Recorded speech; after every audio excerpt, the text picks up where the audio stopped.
एक समय की बात है, एक छोटा सा गांव था जहां एक भिखारी रहता था। उस भिखारी का नाम माधव था। माधव रोज सुबह उठकर गांव के अलग अलग हिस्सों में भीख मांगने जाया करता था। उसका जीवन भिक्षा पर ही निर्भर था। गांव के लोग भी उसे पहचानते थे और कुछ न कुछ उसे दे दिया करते थे। माधव की एक खासियत थी, वह अपने साथ हमेशा एक छोटी सी झोली लेकर चलता था जिसमें वह कुछ अनाज के दाने रखता था। ऐसा वह इसलिए करता था क्योंकि इतने वर्षों में उसने एक बात समझी थी, अगर कोई उसकी झोली में कुछ न देखे तो उसे भीख देने में हिचकिचाते थे। अगर उसकी झोली में कुछ पहले से ही दिखे तो लोग उसे और भीख दे देते थे। ये उसकी भीख मांगने की चालाकी थी। एक दिन वह सुबह जल्दी उठकर अपने काम पर निकल पड़ा। आज वह कुछ अजीब सा महसूस कर रहा था, जैसे आज का दिन कुछ खास होगा। जैसे ही वह गांव की मुख्य सड़क पर पहुंचा, उसने देखा कि सामने से एक शानदार रथ आ रहा है। रथ की चमक और उसकी सुंदरता देखकर माधव को समझ में आ गया कि यह राजा का रथ है।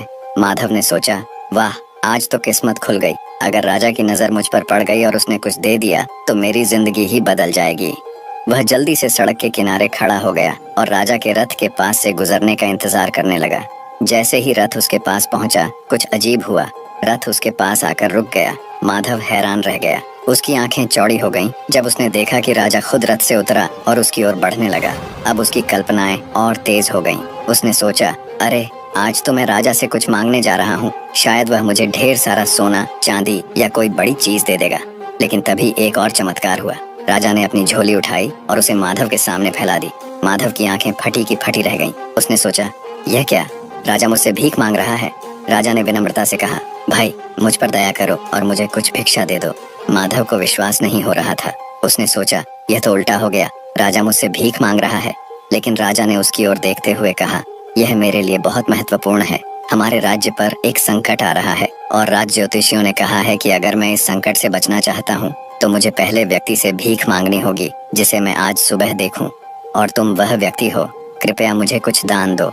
अब माधव असमंजस में था। वह सोचने लगा, क्या मैं राजा को कुछ दे दूं? लेकिन मैं खुद तो एक भिखारी हूँ। मेरे पास तो खुद ही कुछ खास नहीं है। अगर मैंने राजा को कुछ दे दिया तो मेरे पास बचेगा क्या?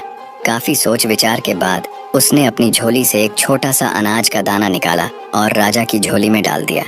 राजा ने मुस्कुराते हुए सिर झुकाया और अपनी झोली बंद कर ली। फिर वह वापस अपने रथ की ओर चला गया। माधव ने देखा कि राजा तो बिना कुछ बोले चला गया, लेकिन उसके मन में खट्टापन था। वह सोचने लगा, क्या मैंने सही किया? राजा खुद भी तो इतना अमीर है, वह मुझे कुछ मूल्यवान दे सकता था। और मन ही मन राजा को बुरा भला कहने लगा। दिन भर माधव को बहुत भिक्षा मिली। उसकी झोली में अनाज, पैसे और कपड़े भर गए, लेकिन उसके मन में एक अजीब सी बेचैनी थी। उसे राजा से मिलने का मौका मिला था और उसने उस मौके को व्यर्थ जाने दिया। शाम को जब वह घर पहुंचा, उसकी पत्नी ने उसकी ओर देखा और बोली, आज तो तुम्हारा नाम पूरे गांव में फैल गया है। लोग कह रहे हैं कि राजा ने तुमसे भीख मांगी। वाह, तुम कितने महान हो। लेकिन माधव को खुशी नहीं हुई। वह गुस्से से बोला, तुम्हें क्या पता, राजा ने मुझसे भीख मांगी थी। भला मैं राजा को क्या दे सकता था, और मैंने उसे केवल एक दाना दिया। अगर मैंने उसे ज्यादा दिया होता तो शायद मेरा और नाम होता। उसने अपनी झोली गुस्से में उठाई और उसे जमीन पर फेंक दिया। सारी चीजें जमीन पर बिखर गईं। जैसे ही अनाज जमीन पर गिरा, माधव की नजर एक चमकते हुए दाने पर पड़ी। यह वही दाना था जो उसने राजा को दिया था और अब वह सोने का बन चुका था। माधव यह देखकर हक्का बक्का रह गया। वह सोचने लगा, अगर मैंने राजा को सिर्फ एक दाना देकर सोने का दाना पाया है, तो अगर मैंने उसे ज्यादा दिया होता तो मेरा पूरा जीवन बदल सकता था। वह जमीन पर बैठ गया और रोने लगा। वह समझ चुका था कि उसने अपनी लालच के कारण एक बड़ा मौका खो दिया। यह कहानी एक बहुत महत्वपूर्ण सीख देती है। हमें अवसरों को पहचान कर बिना स्वार्थ के दान देना चाहिए। माधव की गलती यह थी कि उसने लालच और डर के कारण अपने पास मौजूद चीजों को बांटने से परहेज किया। अगर वह दिल खोलकर राजा को दान देता तो उसे बहुत बड़ा लाभ मिल सकता था। इस कहानी से यह संदेश मिलता है कि जब भी हमें कुछ देने का मौका मिले तो हमें निस्वार्थ भाव से देना चाहिए। यही दान हमें जीवन में असली सफलता